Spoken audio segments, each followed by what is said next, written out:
Hello everyone, नमस्ते प्यारे बच्चों। कक्षा 11वीं विषय लेखाशास्त्र चैप्टर अंतिम खाता, जिसके अंतर्गत हम जानेंगे कुछ प्रमुख समायोजन जो अंतिम खाते बनाने के पूर्व किए जाते हैं, निम्नानुसार हैं। अंतिम स्कंद।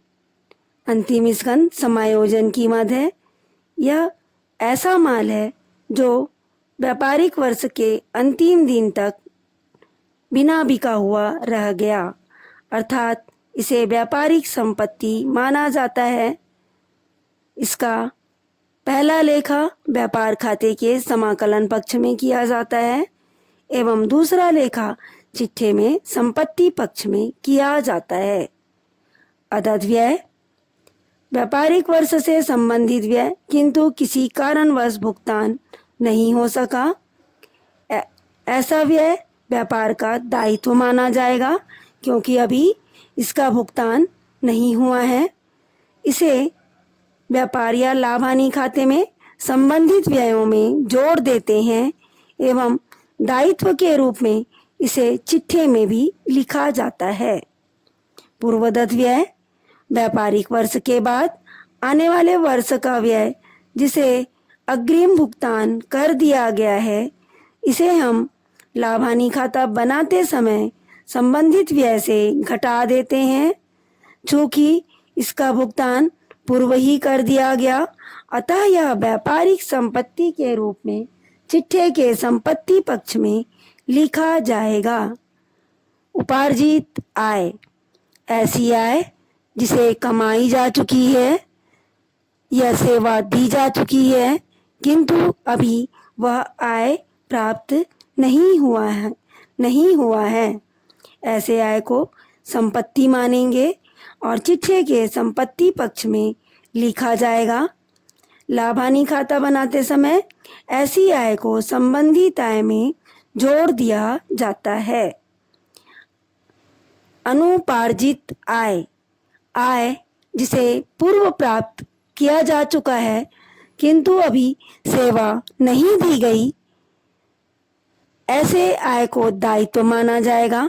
इसे चिट्ठे में दायित्व पक्ष में लिखा जाएगा एवं लाभ हानि खाता बनाते समय इसे संबंधित आय से घटा दिया जाता है।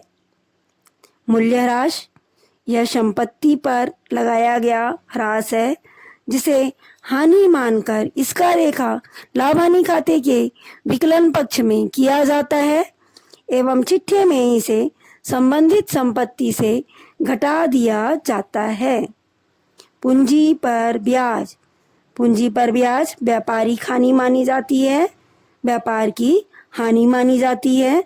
इसे लाभ हानि खाते के विकलन पक्ष में लिखा जाता है एवं चिट्ठा बनाते समय इसे पूंजी में जोड़ दिया जाता है। आहरण पर ब्याज, आहरण पर ब्याज व्यापारिक लाभ माना जाता है। इसे लाभ हानि खाते के समाकलन पक्ष में लिखा जाता है एवं चिट्ठा बनाते समय इसे आहरण की राशि में जोड़ दिया जाता है।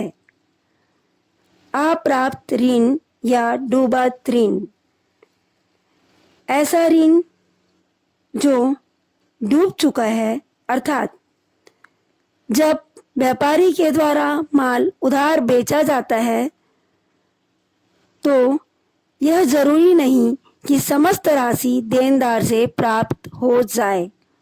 यदि उस ऋण का कुछ भाग डूब जाता है तो ऐसे ऋण को डूबत ऋण माना जाता है, जिसे व्यापारिक हानि के रूप में लाभ हानि खाते के विकलन पक्ष में लिखा जाएगा और चिट्ठे में इसे देनदार से घटा दिया जाएगा।